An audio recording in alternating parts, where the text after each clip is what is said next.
Israeli media reports say several Arab leaders privately urged U.S. President to rethink his support for PM Netanyahu, viewing him as an obstacle to Trump's vision for regional diplomacy and West Asia agreements.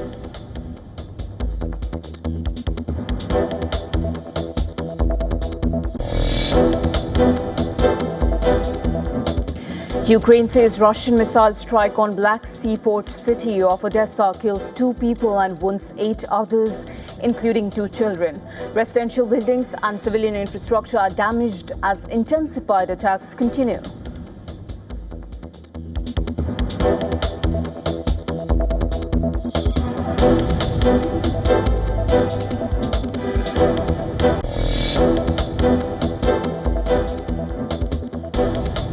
Indian gangster Nitish Kaushal arrested in the United States of Vermont after being added to the FBI's most wanted list. He's accused of being linked to the Bhagwanpuria organized crime group and involvement in kidnapping and assault cases.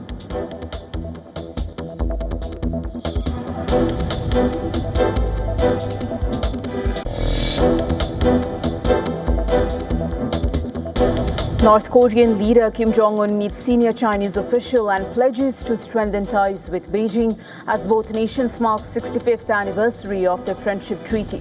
Meeting follows Xi Jinping's recent visit to Pyongyang.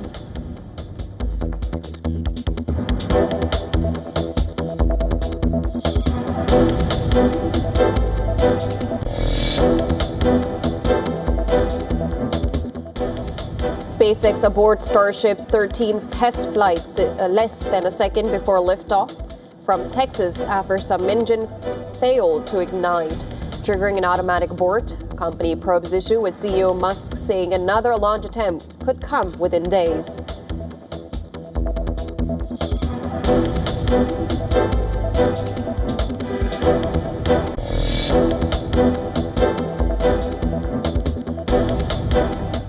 Japan's Nikkei tumbled more than 4% as technology stocks extended sharp losses. Investors grew increasingly concerned about the outlook for the AI sector, while South Korea's markets remained closed for a public holiday.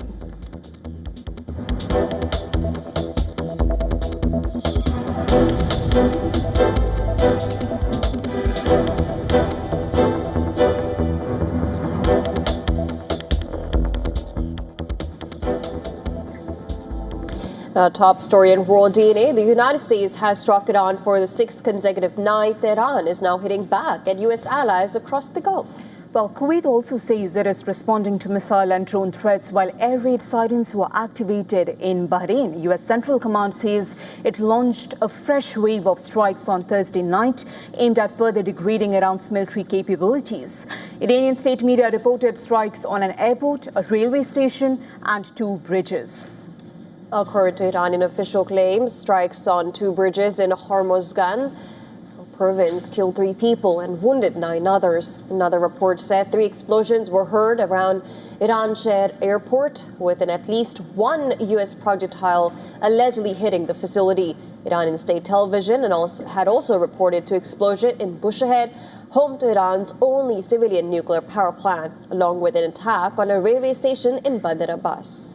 Just hours later, Kuwait announced it is responding to missile and drone threats in Bahrain. The Interior Ministry also said air raid sirens had been activated, urging residents to take shelter. Iranian state media claimed the country's military was targeting U.S. aircraft at an air base in Bahrain.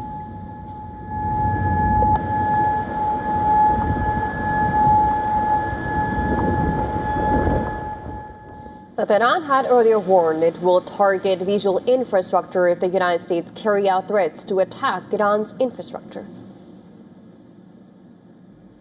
Should the recent threats by the President of the United States to target the infrastructure of the Islamic Republic of Iran be carried out by that country's aggressive military, then everything that due to Iran's restraint has so far remained intact, namely all infrastructure in the region, will be crushed under the steel blows of the powerful armed forces of the Islamic Republic of Iran to such an extent that no trace of them will remain, as though they had never existed.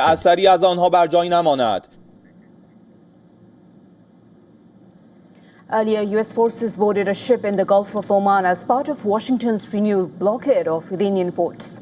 U.S. Central Command also said 3 vessels attempting to circumvent the blockade had been intercepted and redirected since the measure was reimposed amid renewed hostilities. Meanwhile, the White House has said President Trump remains open to diplomacy with Iran, adding that Washington is still talking to Tehran despite the renewal of hostilities. Fragmented system. They are not the once very strong, powerful terrorist state that they were before this operation, which was one of the ultimate goals. So we'll continue to work through the process. And as I said, the president will hold them accountable when they turn their back on the words that they state to the United States. But he is always open to diplomacy at the very same time. Meanwhile, Yemen's Houthi rebels have warned they could target Saudi Arabia's oil facilities and other critical infrastructure if the conflict continues to escalate. The warning comes just days after strikes hit the airport in the rebel-held capital of Sana'a.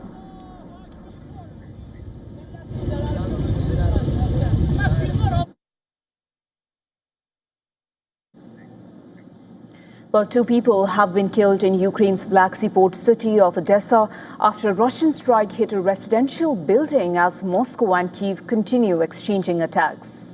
Well, 8 people, including 2 children, have been injured in the strike. Deputy Mayor of Odesa, Alexander Filtov, confirmed the missile strikes and the resulting damage.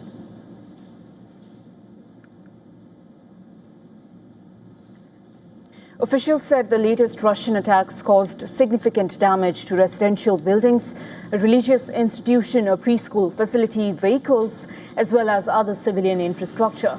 The strike comes a day after a series of Russian bombardments across Ukraine killed 13 people.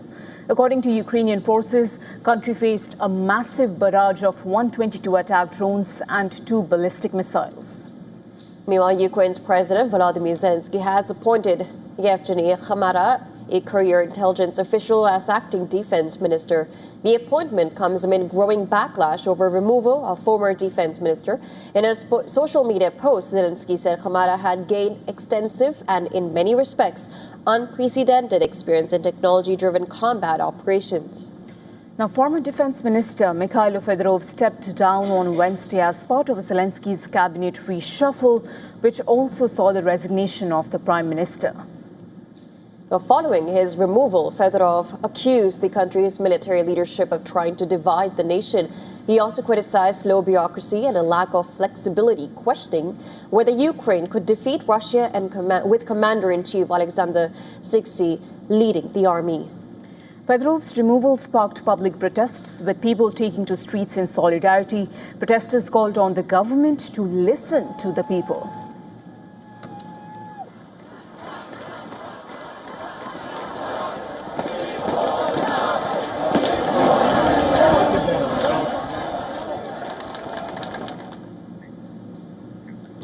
Now, the Trump administration is tightening the legal immigration once again.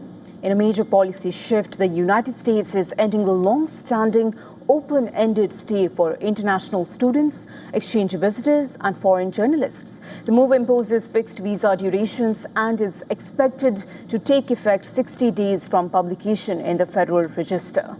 While the U.S. is rewriting the rules for thousands of foreign students, exchange visitors, and journalists in a sweeping immigration move, President Donald Trump's administration has finalized new visa regulations that put strict time limits on how long they can stay in America. Just until now, student and exchange visas remained valid for the duration of a course or a program, but under the new rule, that flexibility is gone. International students and exchange visitors will now get visas for a maximum of 4 years. Foreign journalists will be allowed to stay for only 240 days, while Chinese journalists will face an even shorter limit of just 90 days. Those wishing to remain longer will have to apply for an extension or leave the country and seek fresh admission. The Department of Homeland Security says the changes are needed, and this is because of a sharp rise in visa holders and concerns that some were remaining in the U.S. for years by repeatedly extending their programs. The administration says tighter oversight is essential. The analysts and critics argue that the policy could discourage global talent, hurt American universities, and make it harder for international media organizations to maintain long-term reporting operations in the U.S. The new rule is scheduled to come into force 60 days after publication in the Federal Register, subject to congressional review.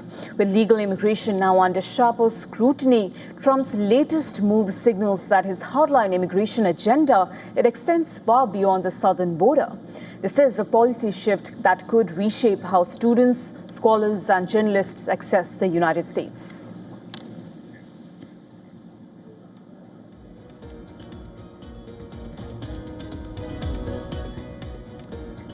Well, U.S. President Donald Trump has accused China of compromising U.S. election data, saying he would declassify intelligence on shocking vulnerabilities in the system. Well, Trump's speech escalates years of claims that his 2020 election defeat was due to widespread fraud. In a televised primetime address from the White House, Trump claimed that since the 2020 election cycle, China has carried out the largest compromise of election data in history, acquiring 220 million American voter files. Over a period of years, starting during the 2020 election cycle, the People's Republic of China carried out what is believed to be the largest compromise of election data in history, resulting in China's illicit acquisition of 220 million U.S. voter files. That information includes names, addresses, phone numbers, political party preferences, and other sensitive data that would be needed to register to vote and engage in other nefarious activities, which is exactly what was happening. Now, Trump alleged that vulnerabilities exist in the U.S. election systems, using a trove of newly declassified documents as evidence to suggest future elections could be at risk of foreign interference. He announced that the White House posting the declassified intelligence documents on its website. According to U.S. media, though the documents are newly declassified, they largely discuss vulnerabilities that have been known for years.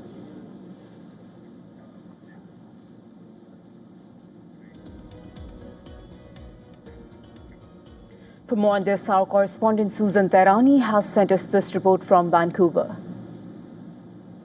President Trump's primetime address was billed as a major speech on election security, but the central takeaway was his renewed focus on China and his push for Congress to pass the Save America Act. Trump also accused officials in the previous administration of trying to influence the outcome of the 2020 election, an allegation that remains contested. He again called for stricter voter identification, proof of citizenship requirements, and also limits on mail-in voting. Politically, this speech appears aimed at reviving momentum for his stalled election bill, but with Democrats opposed and insufficient Republican support in the Senate to overcome the filibuster, the legislation still faces steep odds. Susan Tehrani reporting from Vancouver for WION World is One. The White House has suspended President Donald Trump's longtime teleprompter operator after allegations that he used insider knowledge to profit from bets on the president's speeches. Well, federal regulators are now investigating the case, which has reignited scrutiny over prediction markets in the United States. Gabriel Perez, who operated Donald Trump's teleprompter since 2016, has been placed on unpaid administrative leave and will no longer work at the White House.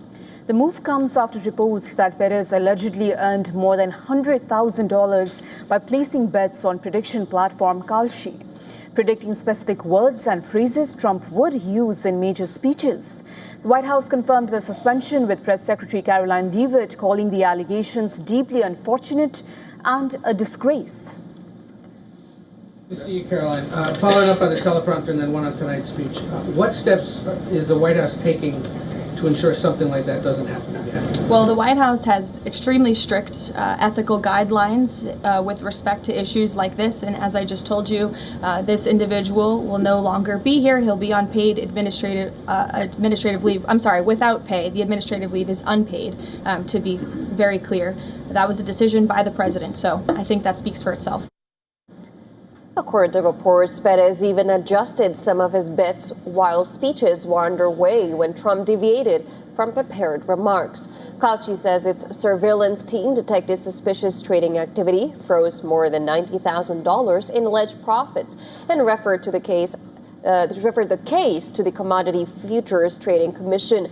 While Perez is now cooperating with the federal investigators, the incident comes as prediction markets face growing scrutiny over insider trading concerns, with the White House insisting strict ethical rules prohibit employees from using privileged information for personal financial gain.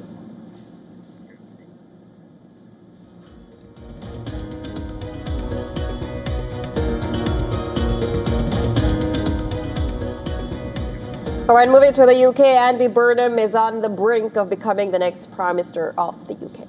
Labour Party has indeed stopped accepting nominations for the leadership contest, and if no one steps in to challenge Burnham, he will be crowned leader of Labour Party as well as the next Prime Minister of United Kingdom.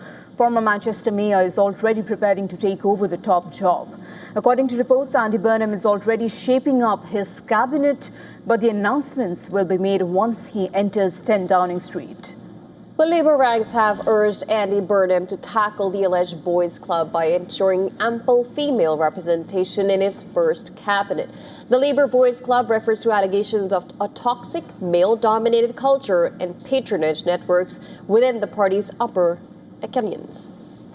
Former Manchester Mayor has vowed to devolve powers. He has promised to create a number 10 North based in Manchester to ensure regions outside the British capital are not neglected.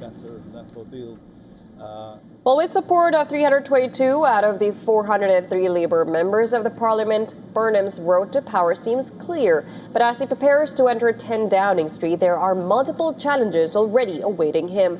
Cost of living, affordable health care, economy and defense spending remain big challenges on the domestic front. While on the diplomatic front, he will have to manage Britain's relationship with the United States and the European Union countries. War in Ukraine and Iran will likely put his leadership to a test.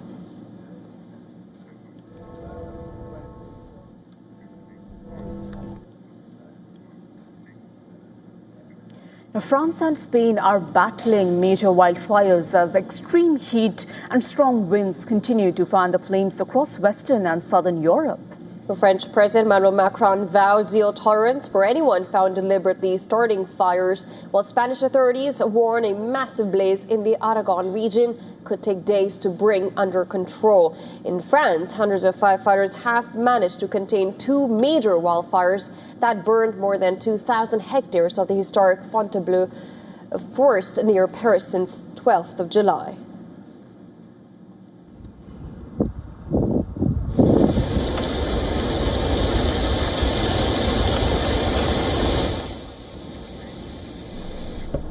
Despite the progress, the threat remains. Crews are continuing to extinguish smoldering hotspots across the burnt forest to prevent the fires from reigniting. Around 120 military engineers have joined nearly 1,000 firefighters on the ground to help secure the area. Meanwhile, the investigation continues, with a volunteer firefighter remanded in custody after being placed under formal investigation for allegedly starting one of the blazes. Well, French President Emmanuel Macron visited the Fontainebleau forest southeast of Paris, where more than 2,000 hectares have been burned since the weekend. Thanking emergency crews, Macron vows zero tolerance for arsonists, saying every wildfire puts lives at risk and amounts to an attack on the nation. Authorities say 6 people have been arrested as part of the investigation into the blazes.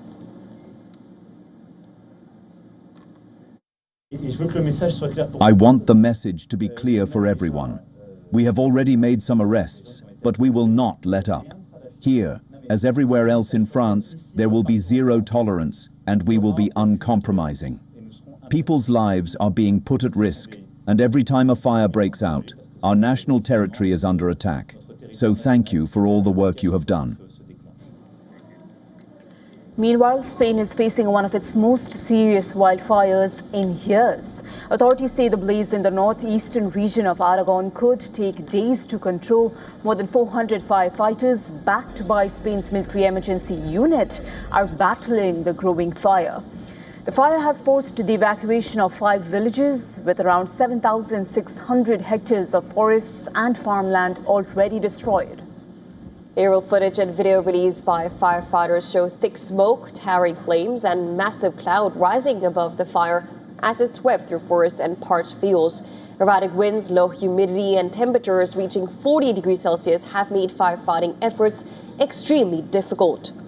Now, dramatic new images from Un Castillo in northern Spain show firefighters battling fast-moving flames as fire fronts advance across dry vegetation. According to local media, reported the town's 600 residents were ordered to evacuate as the blaze threatened homes. Spanish Prime Minister Pedro Sanchez expressed solidarity with those affected and urged residents to follow evacuation orders and safety instructions. Scientists say human-driven climate change is making heat waves more intense and creating conditions that help wildfires spread faster. According to an analysis of national data, at least 12,000 excess deaths were recorded across 9 European countries during June's heat wave as record-breaking temperatures gripped the continent.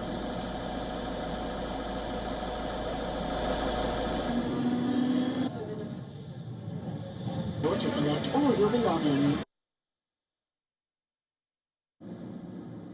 An astonishing discovery, scientists claim that a meteorite that crashed through the roof of a New Jersey home contains the chemistry of alien life. The space rock entered Earth's atmosphere on July 16, 2024, streaking over New York City, producing a powerful sonic boom before a 2-pound fragment punched through the roof of a home in Hillsborough, New Jersey. Researchers have detected organic carbon and an exceptionally diverse collection of amino acids. Amino acids are molecules that form the building blocks of proteins. The meteorite contains hundreds of amino acids, most of which do not occur naturally on Earth and hence are extraterrestrial in nature, linking it to alien life. A forensic analysis reveals that the meteorite is a rare CM-type carbonaceous chondrite, an ancient class of meteorites that formed during the early days of the solar system.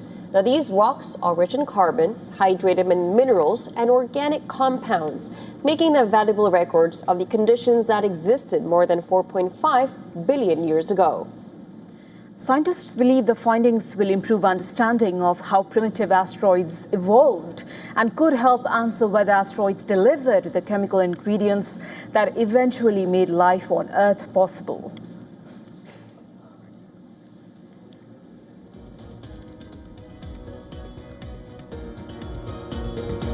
All right, well, it's time for a very short break on World Day. We'll be back with more news and updates from across the world. Do stay tuned.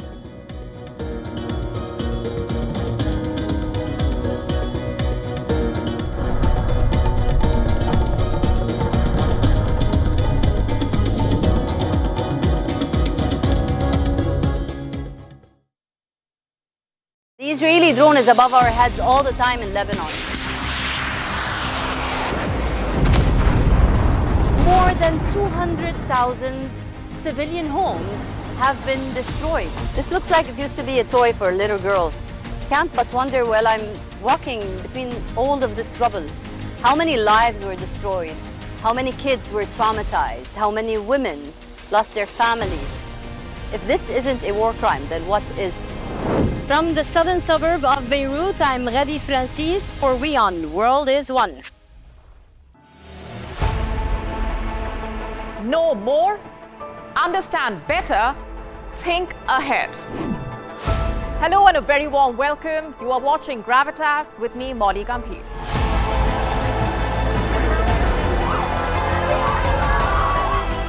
Get the facts, not the bombast. On the 26th of March, dynamic pricing, Baloch separatists, Gravitas cuts out the clutter. Gravitas keeps calm when others scream. Gravitas brings news to life.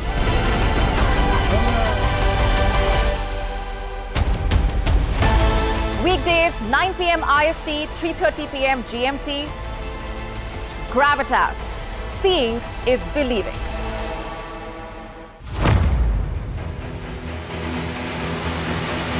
Get the latest updates.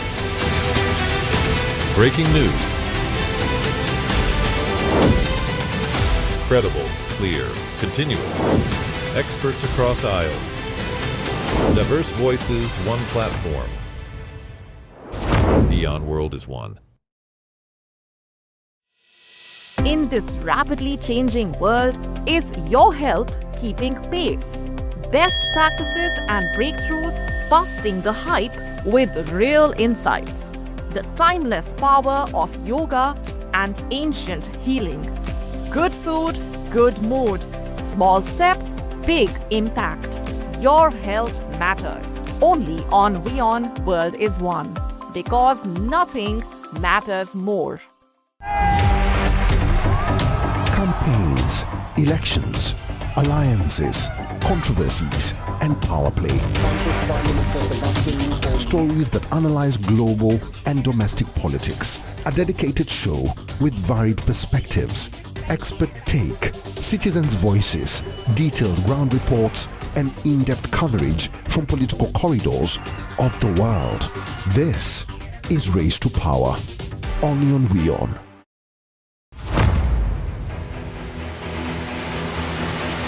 Get the latest updates. Breaking news. Credible, clear, continuous. Experts across aisles. Diverse voices, one platform. The WION World is one.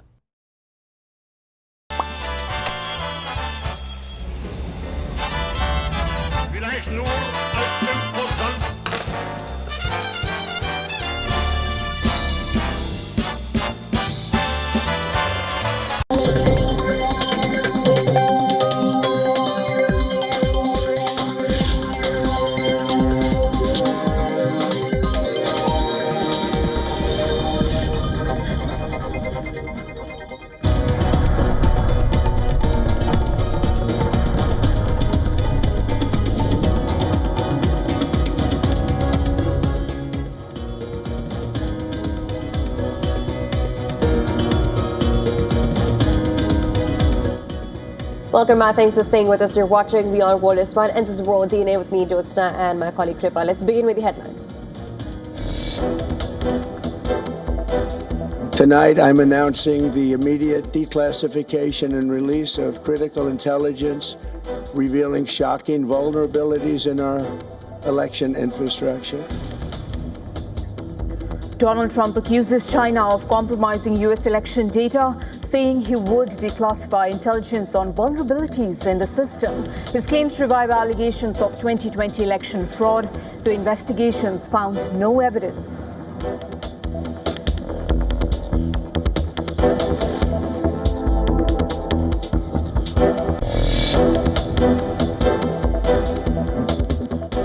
U.S. forces conduct fresh strikes on Iran, targeting infrastructure including bridges and transport facilities. Iranian media reports attacks near Strait of Hormuz, killing 3 people in Hormozgan province and causing explosions in Bushehr.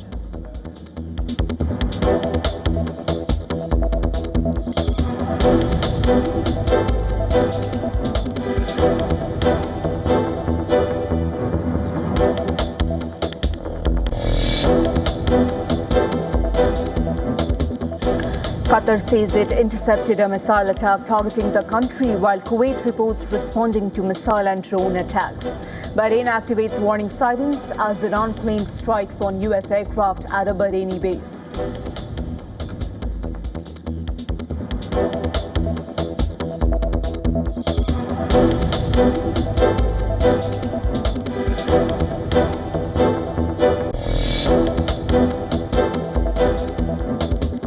Israeli President Isaac Herzog calls for progress on normalizing ties with Saudi Arabia, saying he hopes to see peace and closer relations between the two countries. Saudi Arabia suspended talks on normalization after the Gaza war began.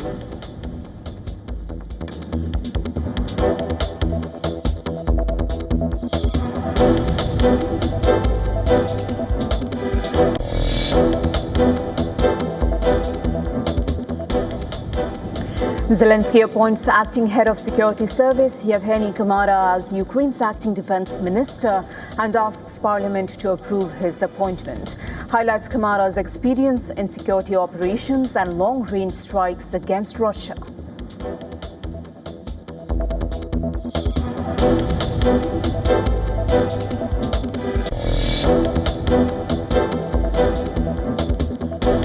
Britain's ruling Labour Party to confirm Andy Burnham as its new leader and country's next prime minister. At a special conference today, the 56-year-old will replace Keir Starmer and become Britain's 7th PM in a decade.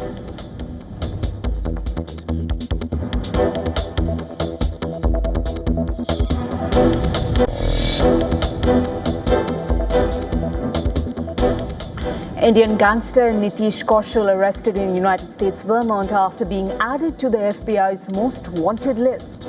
He is accused of being linked to the Bhagwanpuria organized crime group and involvement in kidnapping and assault cases.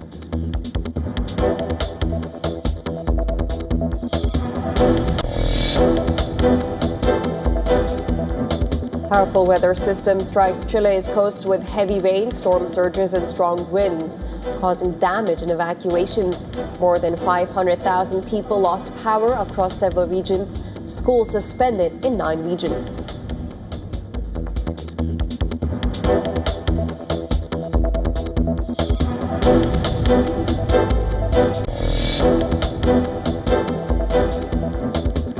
Netflix shares fell more than 5% hours after the streaming giant forecast weaker than expected third quarter revenue and earnings. The company is turning to ads, live events and AI as growth slows and competition rises.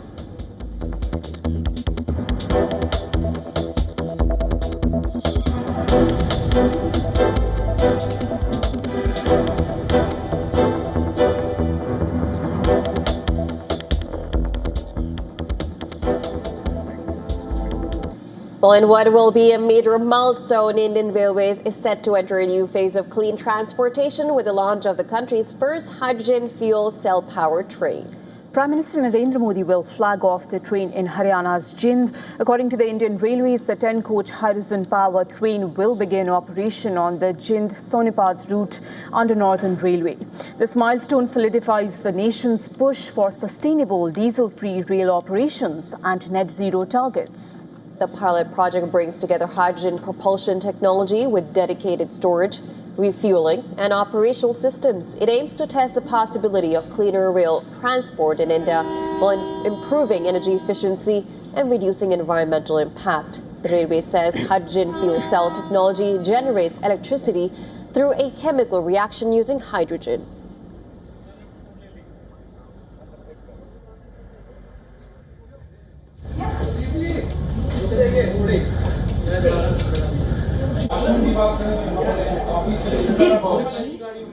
With this, India would join a select group of countries that have operational hydrogen-powered trains, including Germany, Japan, China, and the United States.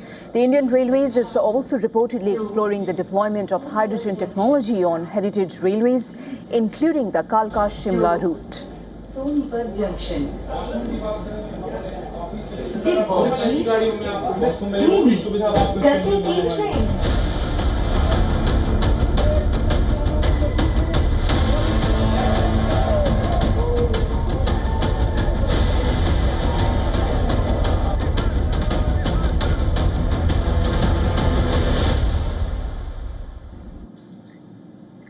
Over 40 days have elapsed since protests started in Pakistan-occupied Kashmir.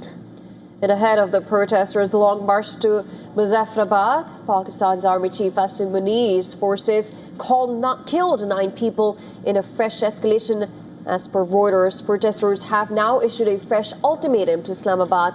Thousands of supporters of civil society group Joint Awami Action Committee, or the GAAC, have been on a sit-in at Ravlakot's Idgah ground since 9th of June. The protests were originally ignited by a ban on GAAC, which put forth 38 demands, including the abolition of 12 seats in the so-called Legislative Assembly, which are dominated by Pakistanis. However, Munir has opted for brute force, with security personnel opening fire and tear gas on innocent civilians in the illegally occupied Indian territory. On Tuesday, for instance, protesters were killed in Tararkal and Rawalakot. As per reports, Pakistan deployed 4,000 security personnel to stop protesters from entering Muzaffarabad. While internet is suspended in the region, reports also suggest that a media blackout has also been imposed and cities have been sealed. Although the long march was temporarily put off after holding talks with the government, GAAC has given a new deadline. If Islamabad does not agree to its demand by 21st of July, protesters will embark on a long march to Muzaffarabad on 22nd of July. Meanwhile, one of the prominent leaders of JAC, Sardar Aman Khan, vociferously contested Pakistan's claim over Jammu and Kashmir. Addressing protesters in Rawalakot, he asserted that Pakistan-occupied Kashmir is neither independent nor a disputed territory, but called it an occupied territory. The statement was met with loud applause from thousands of people as voiced their support.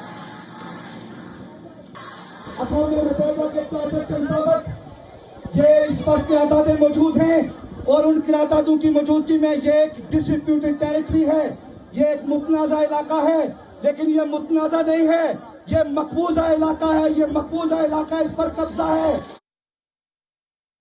Now, previously, Ahmed Khan had appealed to India to provide food and medicines to the residents of POK, accusing Pakistan of curtailing essential supplies to the region.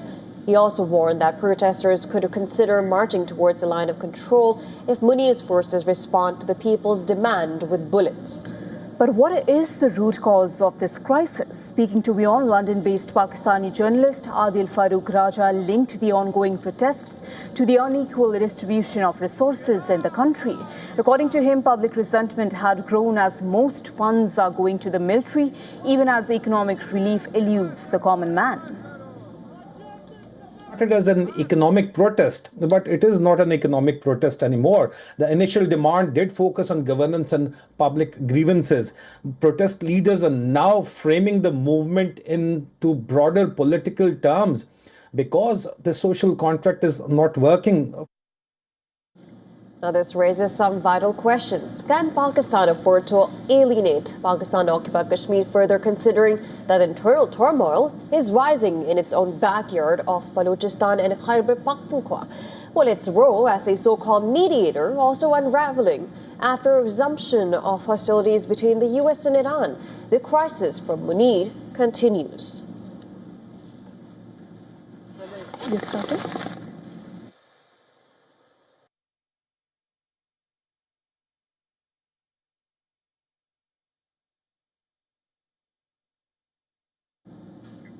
The European Union has issued a warning to Pakistan on its human rights violations in various parts of the country. The European Commission has threatened to end trade benefits to Islamabad if it fails to stop human rights violations. Pakistan is currently the largest beneficiary of the European Union's GSP Plus trade scheme. The program allows duty-free access to the EU market in return for implementing 27 international conventions on human rights, labor rights, environmental protection and good governance. A warning from the EU comes at a time when Pakistan-occupied Kashmir is witnessing major unrest. European Commission assessment says trade privileges cannot be taken for granted. The report acknowledges that reforms undertaken in Pakistan largely remain on paper and have not produced meaningful change on the ground. The European Commission raises serious concerns over enforced disappearances and extrajudicial killings, particularly in Balochistan and Khyber Pakhtunkhwa, with little or no accountability ensured. It also says freedom of expression has come under greater pressure as anti-terrorism and blasphemy laws have been used to silence journalists, dissidents, and religious minorities. The European Union says Pakistan must deliver tangible results if it wants to retain its GSP Plus status under revised rules set to take effect in 2027. The Commission says key priorities include ending impunity for human rights abusers, reforming blasphemy and cyber laws, strengthening labor inspections, and ensuring better protection for minorities.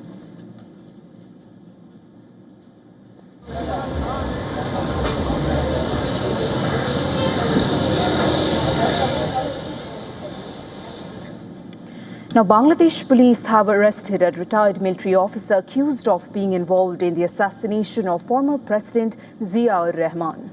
And the arrest comes more than 40 years of the killing that left a lasting mark on the country's politics. According to a police statement, the suspect, identified as MD Muzaffar Hossain, was taken into custody soon after his flight landed in the capital. Authorities had announced a $2,000 reward for information leading to his arrest. Police said Hossain had been wanted since the day Zia was killed and have remained on the run ever since. Zia-ur-Rahman was a former military officer who rose to become one of Bangladesh's most prominent political figures. His presidency lasted about 4 years and was marked by political uncertainty and repeated military challenges. In May 1981, Zia was killed while visiting Chattogram, where he had traveled to address an internal crisis within his political party. His assassination triggered a major political upheaval and raised questions that have continued to surround the case for decades. And now his son, Tariq Rahman, is currently serving as Bangladesh's Prime Minister.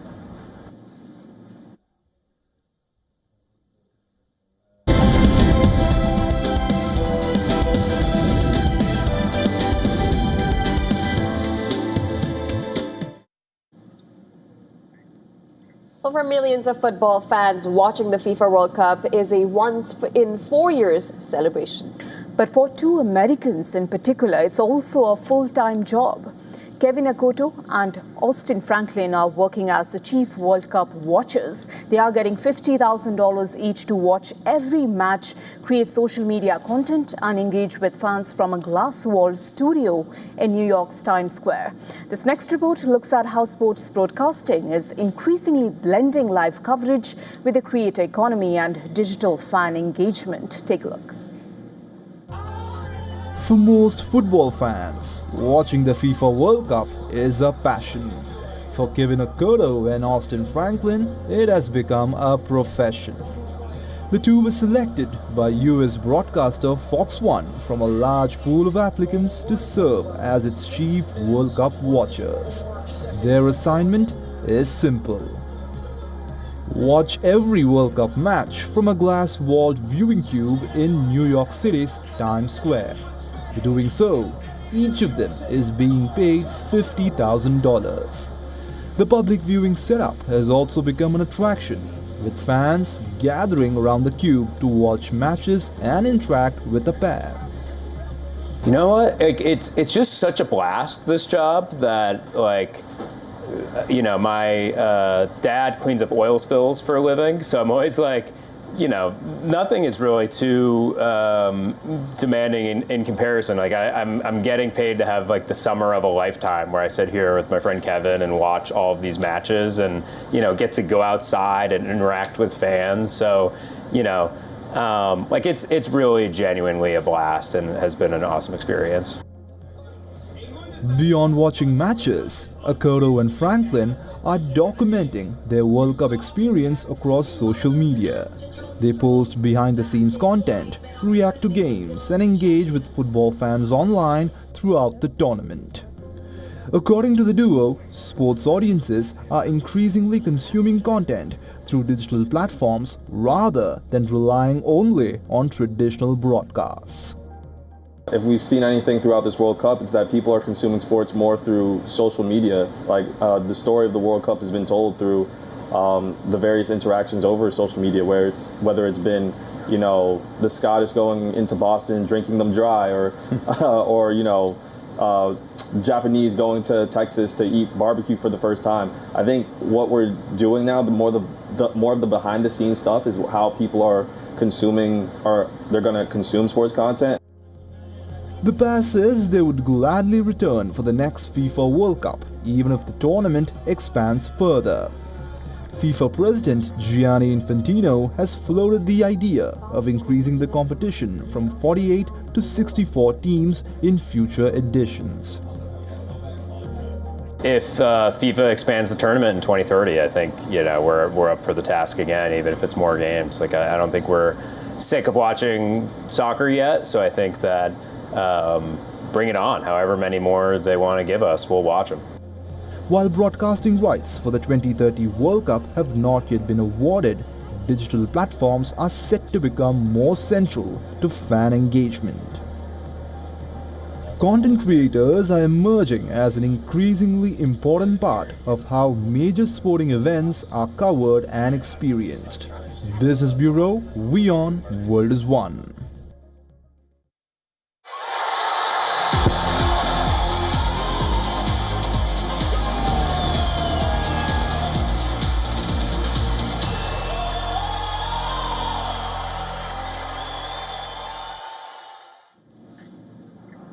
Lionel Messi once again showed why he is the greatest of all time with a clutch performance against England in the semi-final. Without even scoring, Messi changed the game with 2 assists and has gone ahead of Mbappe in the Golden Boot race. And now he might not have scored in the last 2 matches for Argentina yet. He is at the top of the Golden Boot race with both Messi and Mbappe that were level on 8 goals, but Messi has 1 assist more than Mbappe in the tournament, which places him ahead of the French star. With Argentina through to the final after their late comeback win over England, Messi will have a chance to add to his tally on Sunday against Spain, a team which he knows all too well. After the win against England, here's what he said, and I quote, "Spain is a great team with outstanding players and a very distinctive style of play. They're a team I know very well with a football philosophy they've been following for many years. I know their players too. I've faced many of them and I still follow them. Several of them play for Barcelona, a club I love and continue to follow. So it will be a special match because it's a World Cup final." It seemed possible that Messi would add to his reputation in this World Cup, but he has managed to raise his stock even further. Messi is more than just a goal scorer. He is the greatest playmaker of all time. With 2 assists, Messi extended his all-time World Cup record for the most assists in the tournament to 12 across 6 editions, 10 of which have come in the knockout stages. According to Opta, no other player has managed more than 8 assists in their World Cup careers in the last 60 years. Messi has 10 FIFA World Cup knockout stage assists, 6 more than any other player on record. Messi has also created the most chances in World Cup history, 99. Diego Maradona's is next with 71.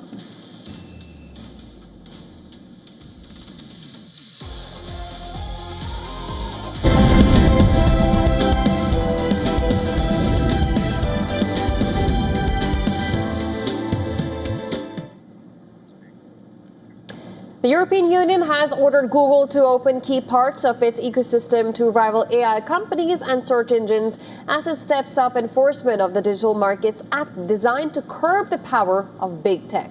The move could allow AI assistants such as those from OpenAI to compete more directly with Google's Gemini across Android devices and search services. The European Commission set out the requirements 6 months after opening proceedings to help Google comply with the Digital Markets Act. The act has been in force since 2023 and aims to curb the power of large tech companies, boost competition and expand choice for users and businesses. Well, under the decision, Google must open 11 Android features to rival AI developers, and this will allow users to activate third-party AI assistants through voice commands, while to perform tasks such as booking a taxi or searching for information in a similar way to Google's own Hey Google Assistant. The changes are expected to reach users with the next major version of Android from July 2027. The Commission has also ordered Google to share certain search data used to improve its own services with OpenAI and other AI chatbots that include search functionality. The data must be anonymized, and Google will be allowed to assess whether rivals meet cybersecurity and data protection requirements before providing access. The new search data sharing rules are due to take effect from January next year and will include a formula to calculate the price of the shared data. Google criticized the decision, saying the changes could undermine privacy and security safeguards for millions of European users. The company said it had proposed alternative solutions that would protect users while still meeting the Digital Markets Act. Meanwhile, the European Commission said the measures are designed to give users more choice and help new search engines and AI services better compete with Google's dominant platforms.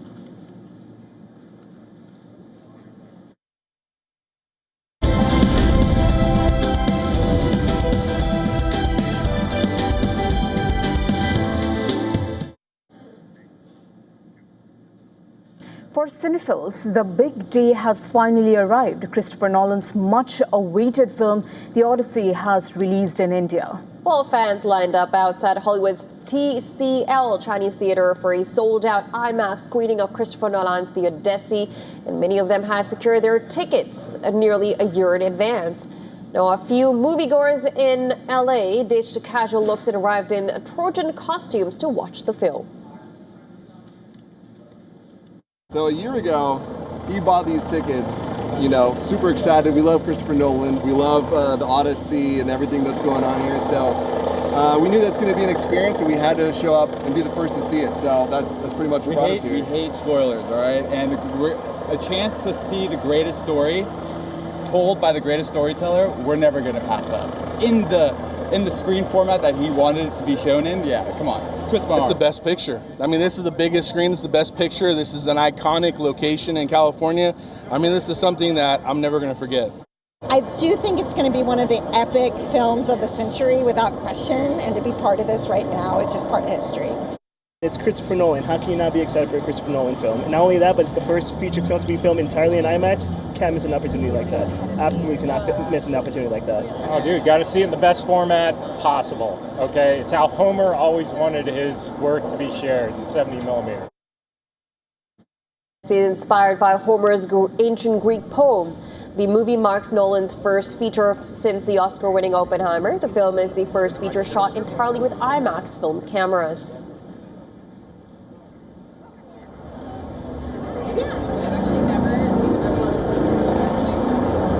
Thank you.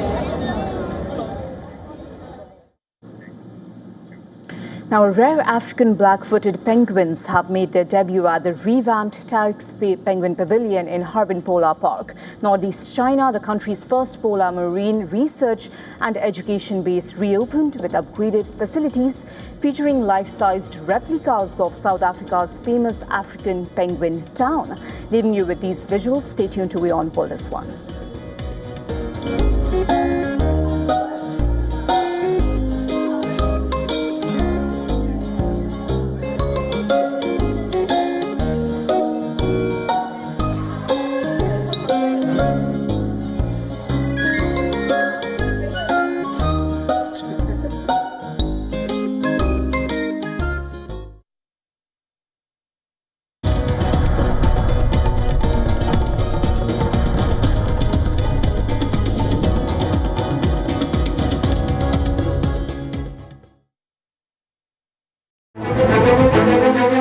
In-depth coverage of global issues broken down into facts, figures, and simple words.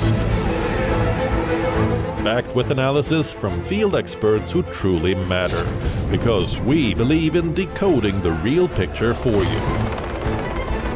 So you get a much wider and deeper understanding of stories from around the world, a 360-degree analysis. An award-winning documentary series, week after week creating the maximum impact. Watch WION Wide Angle at these times on WION. World is One. Campaigns, elections, alliances, controversies, and power play. Stories that analyze global and domestic politics. A dedicated show with varied perspectives, expert take, citizens' voices, detailed ground reports, and in-depth coverage from political corridors of the world. This is Race to Power, only on WION. WION, India's global voice, the channel that brings you the biggest stories from across the world through India's lens. Now available in more than 190 countries worldwide, because we believe that the world is one. Watch us in Africa, Europe, USA and Canada, South America, Asia Pacific, Middle East and North African regions. Also available on these digital platforms across the world. WION. World is one. From the bustling trading floors of Wall Street to the vibrant exchanges of Asian stock markets, WION breaks it down for you to make sense of what's happening, as we reveal the key factors behind events, strategic battles, and the game-changing business decisions that shape the world. We bring you all of this and more on World Business Watch.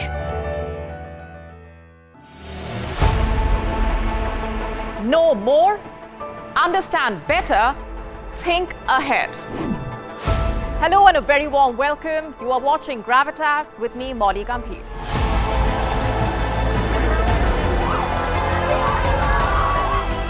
Get the facts, not the bombast. On the 26th of March, dynamic pricing, Baloch separatists, Gravitas cuts out the clutter. Gravitas keeps calm when others scream. Gravitas brings news to life.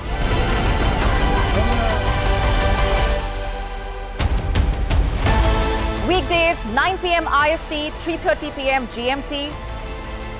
Gravitas. Seeing is believing. The Israeli drone is above our heads all the time in Lebanon. More than 200,000 civilian homes have been destroyed. This looks like it used to be a toy for a little girl. Can't but wonder while I'm walking between all of this rubble, how many lives were destroyed, how many kids were traumatized, how many women lost their families. If this isn't a war crime, then what is? From the southern suburb of Beirut, I'm Radi Francis for WION. World is one.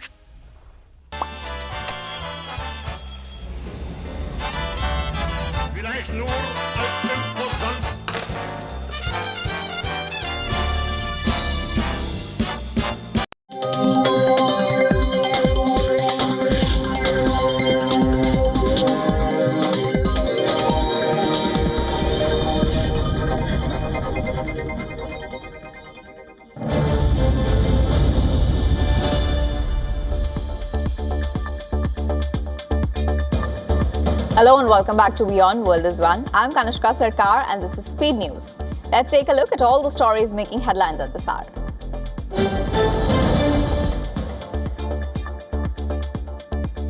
US forces conducted fresh strikes on Iran targeting infrastructure, including bridges and transport facilities. Iranian media reported attacks near Strait of Hormuz, killing 3 people in Hormozgan province and causing explosions in Bushehr.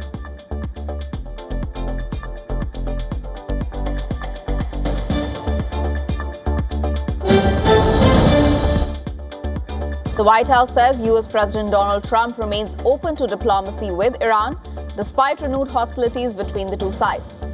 Press Secretary Caroline Leavitt says Washington continues to communicate with Tehran, but warned that Trump would hold Iran accountable if it failed to honor its commitments.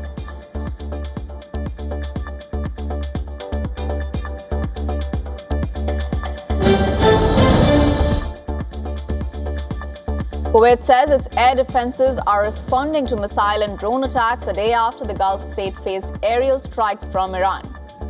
The Kuwaiti army said its forces were engaging hostile missiles and drone attacks following what it called Iranian aggression.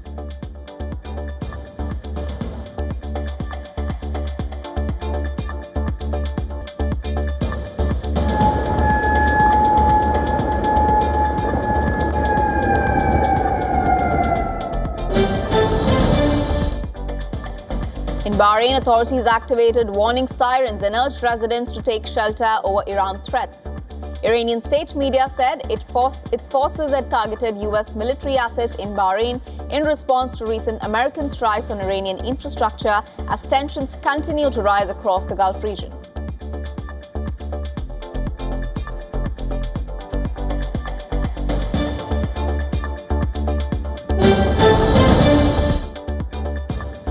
Yemen's Houthi leader Abdul Malik al-Houthi has warned that the group could target Saudi Arabia's oil facilities and other infrastructure if tensions escalate. The warning comes days after a strike hit the airport in the Houthi-controlled capital Sana'a, further raising concerns of a wider regional confrontation. The Houthis have previously carried out attacks on regional targets as part of the long-running conflict in Yemen.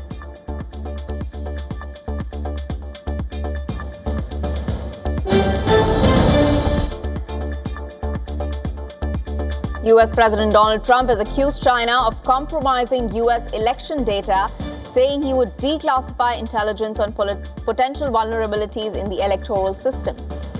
Trump's claims reignite long-standing allegations about the 2020 presidential election, though multiple investigations found no evidence of widespread fraud or affected results.